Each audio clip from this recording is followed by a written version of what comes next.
Цена посчитать потери, суммы нули погибают на сцене. Снова один, прогуляюсь без тени, заливая лик, поцелуй на шее. Welcome back friends. जब भारत 1947 में आज़ाद हुआ तब ब्रिटेन के पूर्व प्रधानमंत्री विंस्टन चर्चिल ने अपने भाषण में कहा था कि अगर आज भारत को आज़ादी दी जाती है तो इससे इस देश की सत्ता ऐसे लोगों के हाथ में आ जाएगी जिनके पास शासन करने की क्षमता ही नहीं है और ये लोग आपस में लड़के ही खत्म हो जाएंगे। चर्चिल ने ये बात 75 साल पहले भारत के लिए कही थी। भारत खत्म तो नहीं हुआ, लेकिन समय का चक्र कुछ ऐसा घुमा कि आज एक भारतीय मूल का व्यक्ति ब्रिटेन का प्रधानमंत्री। जी हाँ, आज हम बात करेंगे ब्रिटेन के प्रधानमंत्री ऋषि सुनक के बारे में कि कैसे उन्होंने अपनी जर्नी स्टार्ट की थी और इस मुकाम पर पहुंचे। ऋषि सुनक का जन्म मई 1980 में इंग्लैंड के साउथहैम्पटन में हुआ था। उनके पिता यशवीर सुनक और माता उषा सुनक ईस्ट अफ्रीका से इंग्लैंड में आके बसे थे। यशवीर सुनक के पिता यानी ऋषि सुनक के दादाजी का जन्म अविभाजित भारत के पंजाब प्रांत में हुआ था और फिर 1936 में वो केन्या शिफ्ट हो गए और वहीं पर यशवीर सुनक का जन्म हुआ। ऋषि सुनक के माता की बात करें तो उनका जन्म तांजानिया में हुआ था। उनके पूर्वज भी भारत से तांजानिया में शिफ्ट हो गए थे। यशवीर सुनक और उषा सुनक लग्न के बाद इंग्लैंड शिफ्ट हो गए। यशवीर सुनक एक डॉक्टर थे और उषा सुनक एक छोटी सी फार्मेसी स्टोर चलाती थी। ऋषि सुनक के एजुकेशन की बात करें तो उन्होंने अपना अभ्यास विंस्टर कॉलेज से शुरू किया था। बाद में ग्रेजुएशन के लिए वो विश्व प्रसिद्ध ऑक्सफोर्ड यूनिवर्सिटी में पढ़े और फिर यूएसए में जाकर स्टैनफोर्ड यूनिवर्सिटी से एमबीए किया। वहीं पर उनकी मुलाकात होती है अक्षिता मूर्ति से, जिनसे वो बाद में 2009 में शादी करते हैं। अक्षिता मूर्ति की बात करें तो वो father of Indian IT sector कहे जाने वाले इंफोसिस के स्थापक नारायण मूर्ति की बेटी है। ऋषि सुनक पॉलिटिक्स में आने से पहले इन्वेस्टमेंट बैंकर के तौर पर जॉब करते थे। यह जॉब विश्व की हाईएस्ट पेइंग जॉब में से एक है। 2001 से 2004 में वो गोल्डमैन सैच्स के लिए और 2006 में थेलेमी पार्टनर के लिए एनालिस्ट के रूप में काम किया। बाद में नारायण मूर्ति के ही एक फर्म कैटामारा वेंचर के डायरेक्टर बने।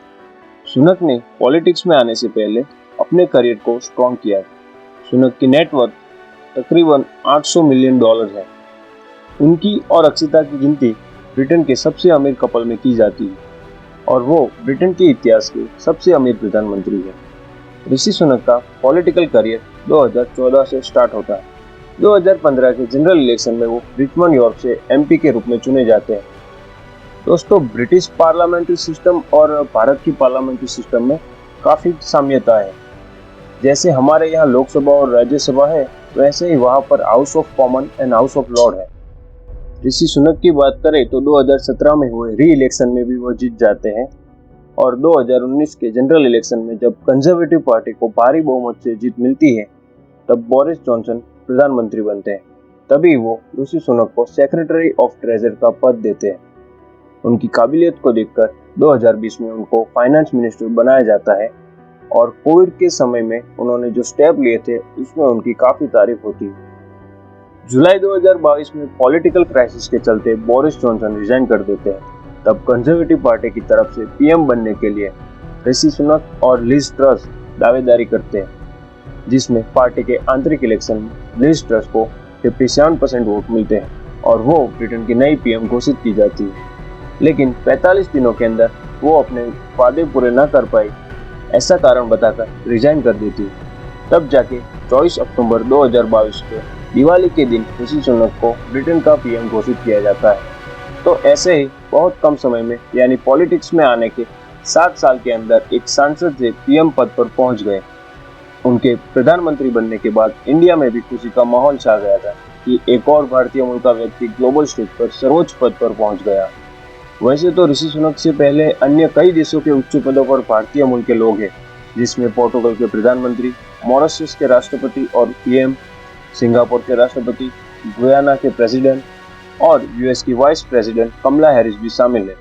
ऋषि सुनक के प्रधानमंत्री बनने के बाद हमारे यहाँ कुछ लोग गूगल कर रहे हैं कि उनकी कास्ट क्या है और वहाँ इंग्लैंड ने एक विदेशी मूल के व्यक्ति को विश्वास करके अपने सर्वोच्च पद पर बिठाया है। वैसे तो वसुधैव कुटुंबकम हमारा नारा है, लेकिन उसको सार्थक ब्रिटेन और यूएसए जैसे देश कर रहे हैं। ऋषि सुनक प्रधानमंत्री तो बन गए, लेकिन उनके सामने ब्रेक्जिट, इन्फ्लेमेशन, पाउंड का गिरना और लोगों में कंजर्वेटिव पार्टी के प्रति फिर से विश्वास स्थापित करना जैसी कई चुनौतियां शामिल हैं। खैर, आने वाला समय ही बताएगा कि वह इसमें कितने खरे उतरते हैं। तो आपको हमारा ये वीडियो कैसा लगा कमेंट करके जरूर बताइए और ऐसे मजेदार वीडियो देखने के लिए हमारा चैनल सब्सक्राइब कीजिए।